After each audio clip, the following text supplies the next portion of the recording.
Hey guys, so for today, kasagaran gyud liwas fiesta ba? Mga ligo gyud ang uban no. Ang uban magpadagat pod. Unya kami nagbalon mi diha kay mga ligo pod mi ay for the go. Nagpasuba ra pod mi kaning saka man gud si madam. Unya kami ra gyud duha diha nagbaktas no. Muuban man tanatong isa namo kakaiban, pero nautro iyang hunahuna. Dili na lang kuno siya mo iban, kay dili kuno siya ma-enjoy kay mabawra kuno unya daghay tawo. Maghuot ra kuno pero kami bahala na. Basta kay mga ligo mi jay. Nakaabot na gyud mi sa suba no. Nakahibayo na mi daan nga daghan gyud mga ligo. Kay liwas naman gud sa amo. Unya syempre naa pa man gyud na mga nabilin nga mga sudan. Mga salin sa nahurot ba? Huy, so mga ligo mi. Unya lami pud baya ikaon pag naka sa suba no. So nagdala gid kog sudan no kay para mahurot gyud diha. Kay masayang raman gud og dili ko magdala. Unya maglaba ko no si madam kay wala ko ni tubig sa ilahang balay. Naglaba ko kay way tubig sa balay.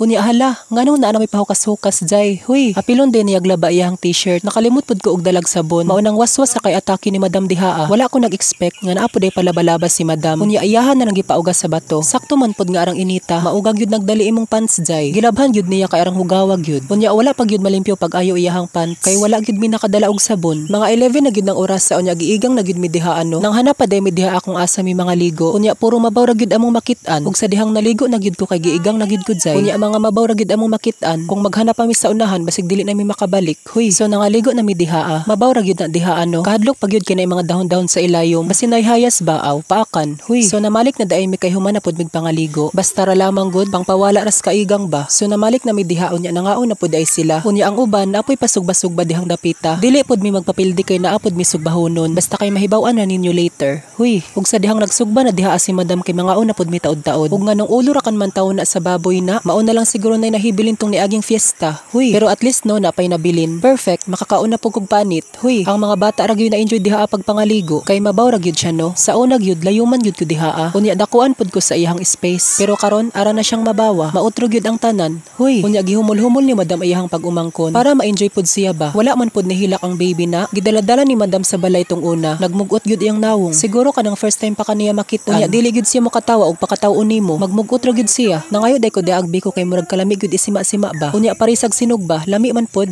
Huy, unya kumusta naman atong ulos baboy diha? Okay na ba na siya? Aw okay na daay kay nakakuha naman kog panit. So atong tilawan og dili ba siya gahi? Kay kadtong naglechon belly mi, arag yung gahi as iyang panit jay. Bisag ayo-ayohon nimo ingkit dili gyud siya madaya. Pero karon medyo gahi ra siya. Pero okay ra sa ako. Ug sa dihang ni ulan nagyud diha ano. Imbis mangaon na mi, anha pod ni ulan og kusog. So mauday na among gisugba ni Madam Gaina ang ilang special nga tuyo. Huy, actually si Madam gyud nag-request og tuyo. Kay gipulan kuno siya sigig karne. Kay puol bitaw sab mao nang maghanap na pug kag laing putahe. So after na mog pangaon taod-taod nanguli na dayon mi. Ning reklamo na si Madam diha nga grabe na kuno kapunga, kakapoy. Talaga namang ganyan ang buhay. Huy, moingon pagyud siya sa ako nga easy ra kuno sa ako. Kung alam mo lang jay ako'y napapagod din. Huy, so finally dili nagyud lisod ang dalan. So guys, that's it for today's video. Bye-bye.